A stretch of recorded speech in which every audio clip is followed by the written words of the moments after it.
ఒకనాడు అధర్మాత్ములందరూ దుర్యోధని చుట్టూ చేరుతారు.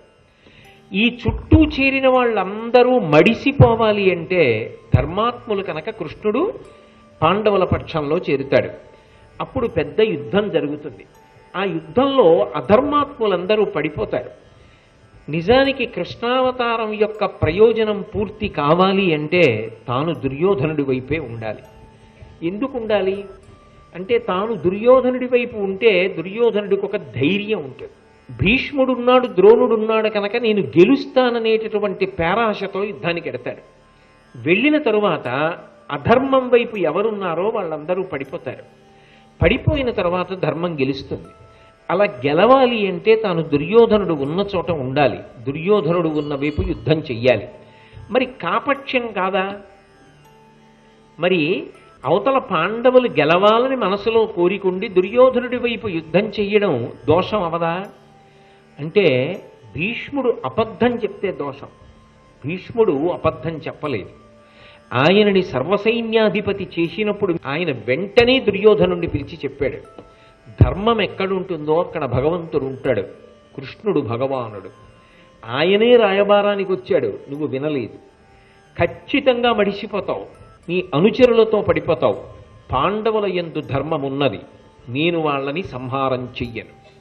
యుద్ధంలో వాళ్ళని నేను చంపుతానన్న పేరాశ నువ్వు పెట్టుకోవద్దు, వాళ్ళని నేను చంపను. కానీ ఎంతకాలము సర్వసైన్యాధిపత్యంలో ఉంటానో అంతకాలము ప్రతిరోజు 10,000 మంది యోధుల్ని పడగొడతాను. పాండవుల జోలికి వెళ్ళను. ధర్మం ఎటుందో అటే. ఇంత బ్రతుకు బ్రతికి ఇంత శాస్త్రం తెలిసి ధర్మాత్ముల పీచ మనచమంటే మాత్రం నా పరాక్రమాన్ని అందుకు ఉపయోగించను అని స్పష్టంగా చెప్పాడు. చెప్పినా యుద్ధానికి వెళ్ళాడు దుర్యోధనుడు అంటే అతని మంకుతనం అర్థం అవుతుంది. నశించిపోయేవాడికి ముందుండే లక్షణం ఏమిటి అంటే మూర్ఖత్వం. కాబట్టి ఆ మూర్ఖత్వంతో దుర్యోధనుడు పోయాడేమో కానీ భీష్ముడు కపట బుద్ధితో మాత్రం ప్రవర్తించాడు అనడానికి వీలు లేదు. ఆయన స్పష్టంగా చెప్పేశాడు ముందే. అంతకన్నా బలమైనటువంటి కారణం ఇంకొకటి ఉంది. తన మరణం కోసమే శిఖండి పుట్టాడు. ఆ శిఖండి ఎవరో కాదు, అంబ. అంబ కేవలం భీష్ముడి మీద పగపట్టి అన్ని మలుపులు కథ తిరిగి అంత తపస్సు చేసి భీష్ముడి యొక్క మరణం కోసం ద్రుపద మహారాజు గారి యొక్క కడుపున కూతురుగా పుట్టి కొడుకుగా మారింది.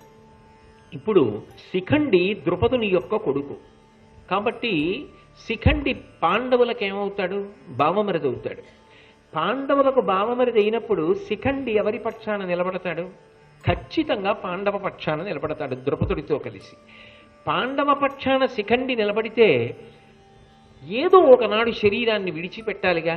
ఎంత స్వచ్ఛంద మరణం ఉన్నా కళ్ళ ముందు జరుగుతున్న ఈ అల్లర్లన్నీ చూస్తూ ఈ దెబ్బలాటలు చూస్తూ ఎంతకాలం తన శరీరంలో ఉండాలనుకుంటాడు. ఏదో ఒకనాడు విడిచిపెట్టేయాలి. మహాజ్ఞాని కూడా వదిలిపెడతాడు.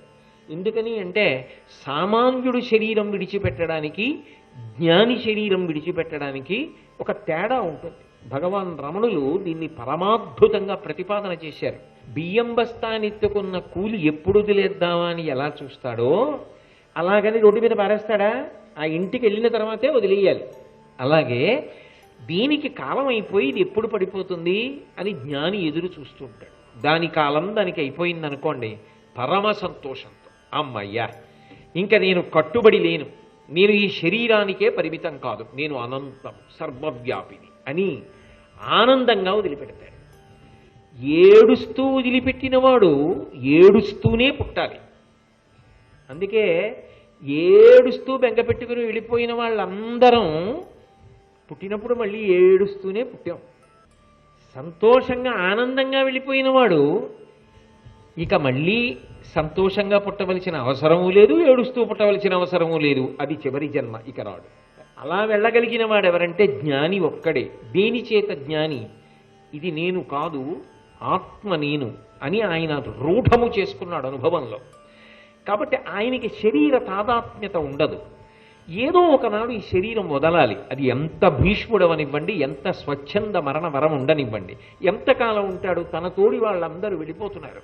చిత్రాంగదుడు వెళ్ళిపోయాడు, విచిత్ర వీరుడు వెళ్ళిపోయాడు, సత్యవతీదేవి వెళ్ళిపోయింది, అంబిక వెళ్ళిపోయింది, అంబాలిక వెళ్ళిపోయింది. ఇంతమంది చిన్నవాళ్ళు వెళ్ళిపోతున్నారు, పెద్దవాళ్ళు వెళ్ళిపోతున్నారు. ఇప్పటికీ లోకంలో ఓ మాట వింటారు, నాకన్నా చిన్నవాళ్ళు వెళ్ళిపోయారు, నేను ఉండిపోయానండి అని ఏడుస్తారు కొంతమంది. నిజంగా వాళ్ళ బాధ చాలా దారుణంగా ఉంటుంది. అయినప్పుడు భీష్ముడు కూడా ఎప్పుడో అప్పుడు వదిలిపెట్టాలి కదా. తనని చంపడానికే అంత తపస్సు చేసి శిఖండి ద్రుపదుడి కడుపున పుట్టింది. పుట్టినవాడు ఇప్పుడు యుద్ధంలో పాండవ పక్షాన్ని నిలబడతాడు, పాండవులకు బావుమరిది కాబట్టి. ఇప్పుడు తాను పాండవుల వైపుకి వెడితే మరణం ఎలా తప్పుతుంది?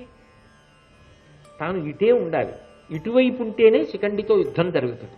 శిఖండి యుద్ధం చేస్తే భీష్ముడిని పడగొట్టగలడా? ఎన్ని బాణాలు వేసినా ఆయన శరీరంలో దిగవు. ఆయనే చెప్పాడు ఈ మాట, శిఖండి వాడి ముఖం వాడు నా మీద బాణం వేయడం ఏమిటన్నాడు.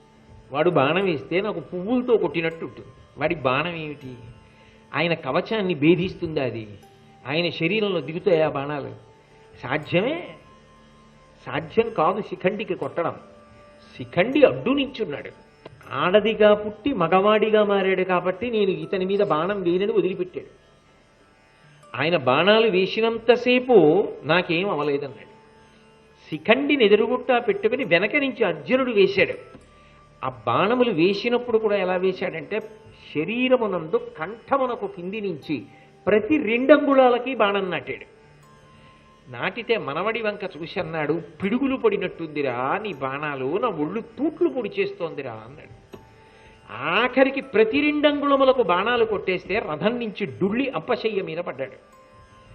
ప్రపంచ చరిత్రలో అలా పడుకున్నవాడు లేడు, ఆయన ఒక్కడే అలా పడుకున్నవాడు ఉత్తరాయణం కోసం. కాబట్టి అవతల వైపు శిఖండి ఉన్నాడు, యువతల వైపు తాను ఉండాలి, వీరమరణం పొందాలి. తాను క్షత్రియుడు, తనకి తగ్గ యోధుడెవరు? తనని కొట్టగలిగిన బాణములు ఉన్నవాడెవరు?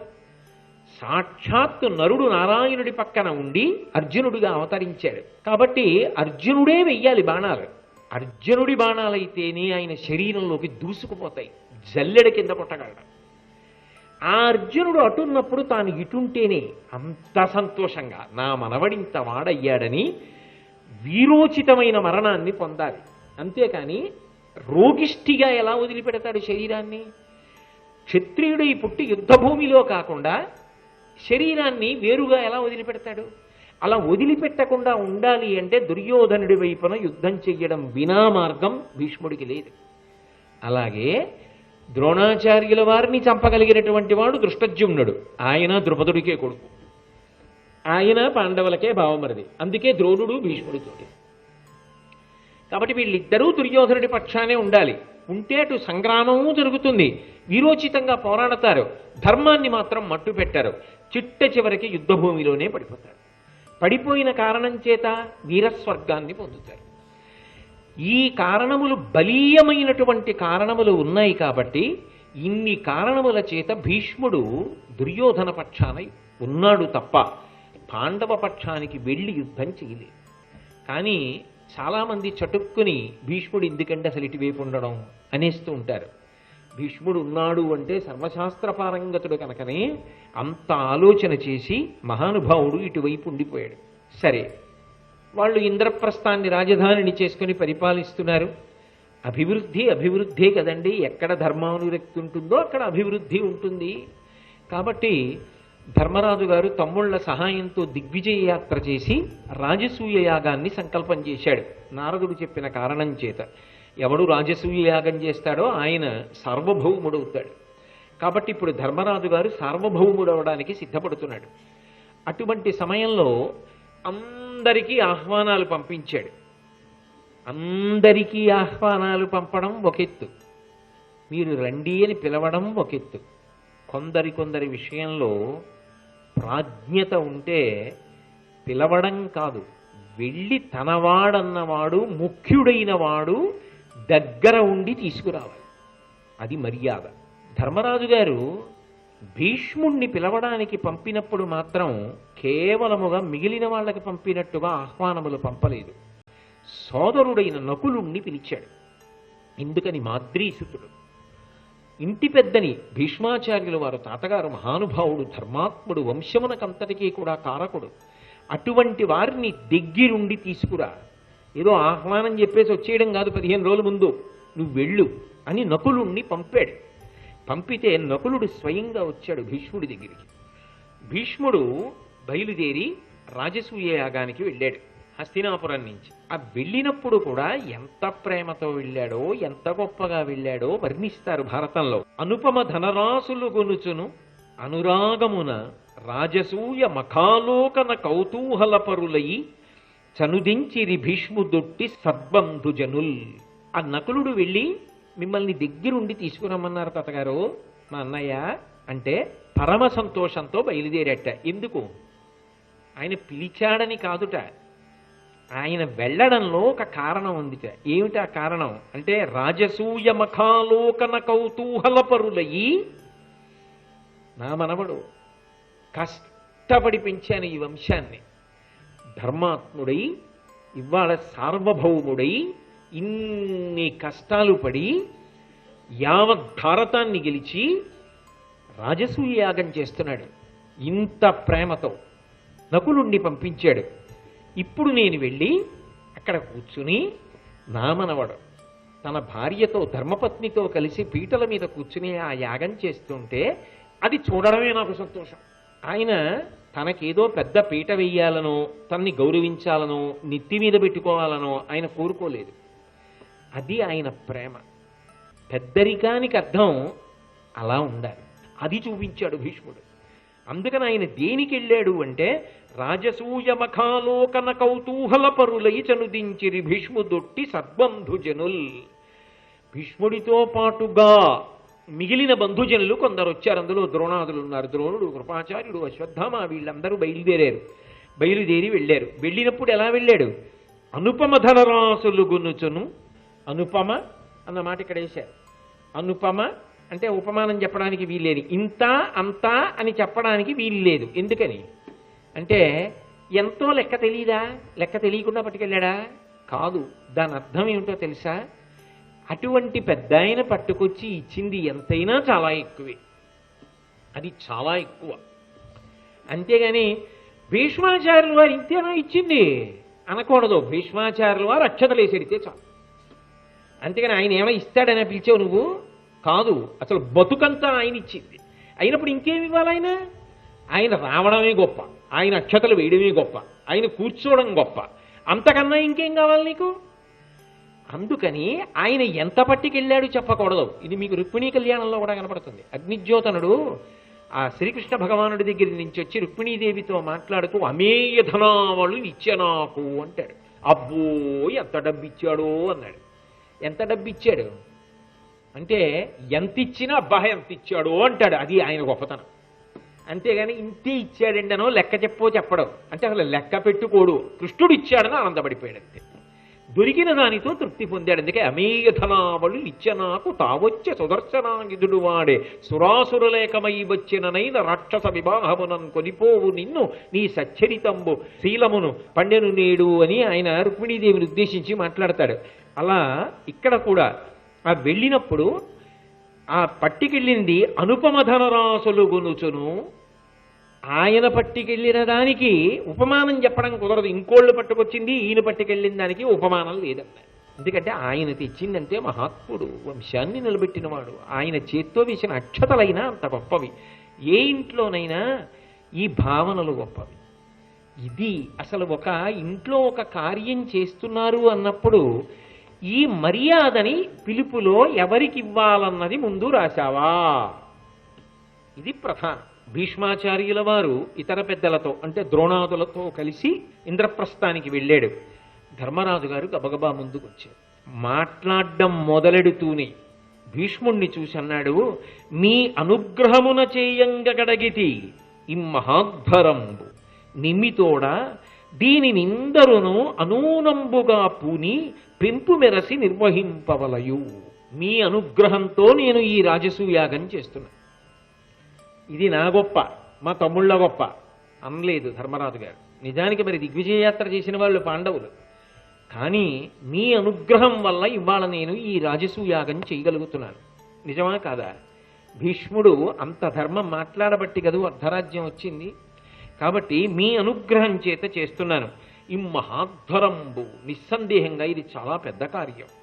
నిమ్మితోడా మీ అందరూ పరమ ప్రేమతో దీనినిందరును అనూనంబుగా పూని ఎక్కడ ఏమి వెలితి రాకుండా మీ అందరూ జాగ్రత్తగా పర్యవేక్షించి నన్ను మీ చేతి పనిముట్టుగా వాడి ఏది ఎలా జరగాలో శాసించండి. ఎంత మర్యాద చూడండి ఆ మాటలో. కార్యంలో వెలితి రాకూడదు. వెలితి రాకుండా మీరు కూర్చుని కొంచెం చెప్తుండండి. కాదు, నా యందు అనుగ్రహం ఏమిటంటే ఇది జరగడం నా చేతిలో లేదు, మీ చేతిలో ఉంది పెద్దలు, మీరు చేయించాలి. మీరు చేయించడం ఎలా చేయించాలి? ఏ వెలితి రాకుండా ఉండడానికి ఎప్పుడు ఏది జరగాలో దానికి మీరు నా అనుమతి అని చూడకండి. మళ్ళీ రే ధర్మజ ఇలా రా అని పిలిచి ఇప్పుడు ఇది చెయ్యి అని శాసించండి. లేకుంటే ఈ కార్యం ఎలా జరుగుతుంది? ఇంత పెద్ద కార్యం మీరే చేయించవలసిన వాళ్ళు, మీదే పెద్దరికం. మీరు తప్ప ఎవరున్నారు నాకు? నేను కాదు చెయ్యగలిగిన వాణ్ణి, మీ అనుగ్రహంతోనే ఇది జరుగుతోంది. దీనికి మీరే స్వాతంత్ర్యం తీసుకుని నన్ను శాసించాలి. పెంపు మెరసి నిర్వహింపవలయు. ఇందులో ఏ విధమైన అనుమానం లేకుండా ఎక్కడ ఏది చెయ్యాలో ఏది జరగాలో నన్ను శాసించండి. శాసనం చేసి వెలితి లేని రాజసూయాగాన్ని నా చేత చేయించి నన్ను ధన్యుణ్ణి చేయండి, అలా అనుగ్రహించండి. ధర్మరాజు గారు భీష్మద్రోణులు ఇద్దరి దగ్గరికి వచ్చి ఒక మాట చెప్పాడు. కార్యాకార్యములకు సంబంధించిన ఆలోచనలను మీ ఇద్దరే చెప్పవలసి ఉంటుంది నాకు. అదే మూలం, అదే ప్రాణం కార్యానికి అంతటికి. కార్య అకార్యములు ఒకవేళ చెయ్యకూడనిది జరుగుతుంటే ఉత్తర క్షణం రే ధర్మరాజా వద్దు ఆప్చి అని చెయ్యకూడనిదైతే చెయ్యకుండా చూడండి. చెయ్యవలసినది ఏదైనా నేను చెయ్యకపోతే రే ధర్మజ ఇది చెయ్యి అని చెప్పండి. మీరు తప్ప ఎవరు దానికి శాసకులు? ఆ అధికారం మీది.